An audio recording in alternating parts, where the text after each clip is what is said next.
ഇന്ന് മലയാള മാസം തുലാം 1. ഇത് പുറത്തൂർ ശ്രീ ഭയങ്കാവ് ഭഗവതി ക്ഷേത്രം. മലബാറിലെ ക്ഷേത്രോത്സവങ്ങൾക്ക് തുടക്കം കുറിക്കുന്നത് 1500 വർഷത്തിലധികം പഴക്കമുള്ള ഈ ക്ഷേത്രത്തിന്റെ തിരുമുറ്റത്ത് വെച്ചാണ്.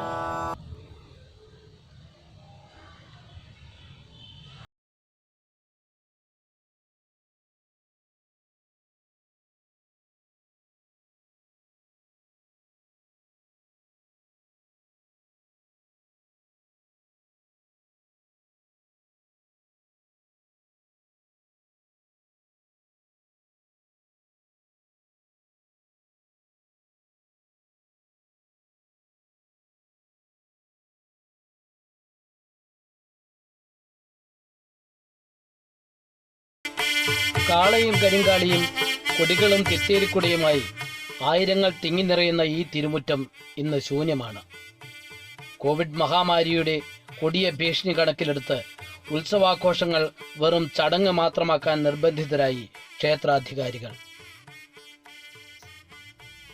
മലബാർ ഏരിയയിൽ ആദ്യമായിട്ട് ഉത്സവത്തിന് തുടക്കം കുറിക്കുന്നത് ശ്രീ ഭയങ്കാവ് ഭഗവതി ക്ഷേത്രത്തിൽ നിന്നാണ്.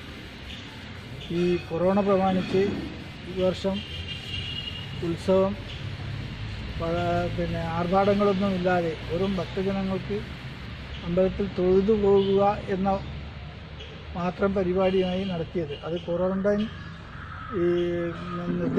സർക്കാരിൻ്റെ നിർദ്ദേശങ്ങൾ പാലിച്ചുകൊണ്ടാണ് ഇവിടെ ഭക്തജനങ്ങൾക്ക് സൗകര്യമൊരുക്കി കൊടുത്തിരിക്കുന്നത്. ഈ സാഹചര്യത്തിൽ കഴിഞ്ഞ വർഷങ്ങളെ അപേക്ഷിച്ച് ഭക്തജനങ്ങളുടെ വളരെയധികം കുറവുണ്ടായിട്ടുണ്ട്. എങ്കിൽ പോലും ആ സാധാരണ ചടങ്ങുകളൊക്കെ വളരെ ഭംഗിയായി നടത്താൻ കഴിഞ്ഞിട്ടുണ്ട് എന്നുള്ളത് ഭക്തജനങ്ങളുടെ സഹകരണം കൊണ്ട് മാത്രമാണ്.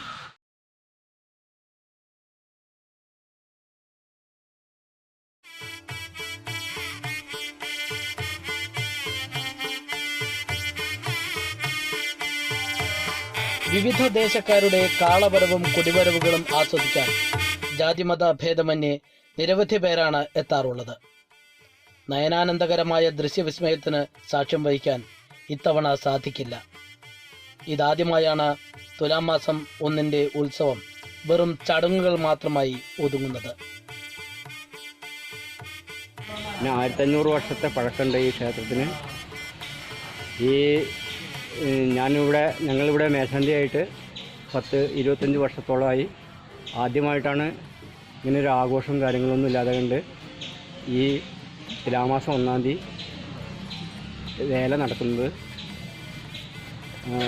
വൈകിട്ട് വേലയോടനുബന്ധിച്ചുള്ള വെളിച്ചപ്പാട് കാര്യങ്ങളൊന്നും ഇന്നുണ്ടായിരിക്കുന്നതല്ല.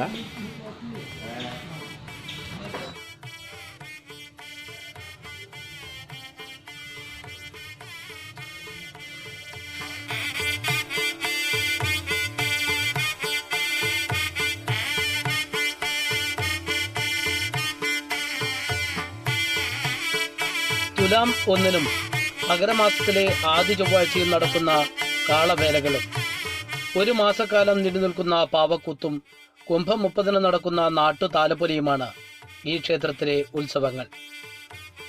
1 മാസം തുടർച്ചയായി പാവക്കൂത്ത് നടത്തുന്ന കേരളത്തിലെ അപൂർവ ക്ഷേത്രങ്ങളിൽ ഒന്നാണ് പുറത്തൂർ ശ്രീ ഭയങ്കാവ് ഭഗവതി ക്ഷേത്രം. പനങ്കാവ് എന്ന പേര് പിന്നീട് ഭയങ്കാവായി മാറിയെന്നാണ് കരുതപ്പെടുന്നത്. അത്തരത്തിലൊരു ഐതിഹ്യം ക്ഷേത്രത്തിന്റെ ചരിത്രത്തിന് പിന്നിലുണ്ട്. ഈ ക്ഷേത്രത്തിലെ ഐതിഹ്യം പറയുകയാണെങ്കിൽ, ഇവിടുത്തെ പഴയ മൂപ്പിൽ നായർ കുടുംബത്തിലെ അദ്ദേഹം കൊടുങ്ങല്ലൂർ ഭക്തനായിരുന്നു.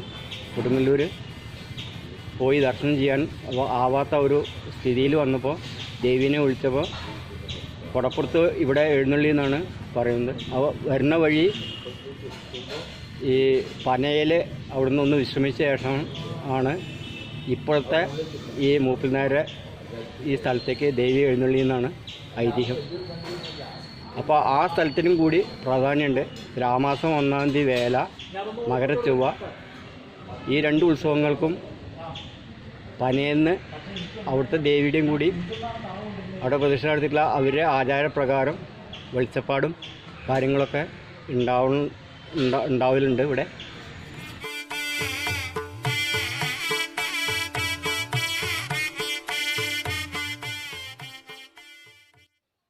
പനയിൽ തുടങ്ങി മുളയിൽ അവസാനിക്കുക എന്ന് പണ്ട് പഴമക്കാർ പറഞ്ഞിരുന്നു.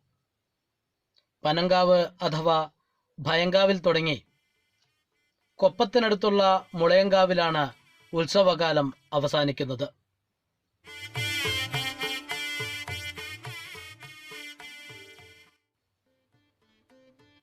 കോവിഡിന്റെ ഭീഷണി ഒഴിഞ്ഞ് വീണ്ടും ആഘോഷപൂർവ്വം ഈ തിരുമുറ്റത്ത് ഒത്തുചേരാമെന്ന പ്രതീക്ഷയിലാണ് നാട്ടുകാരും ഭക്തജനങ്ങളും.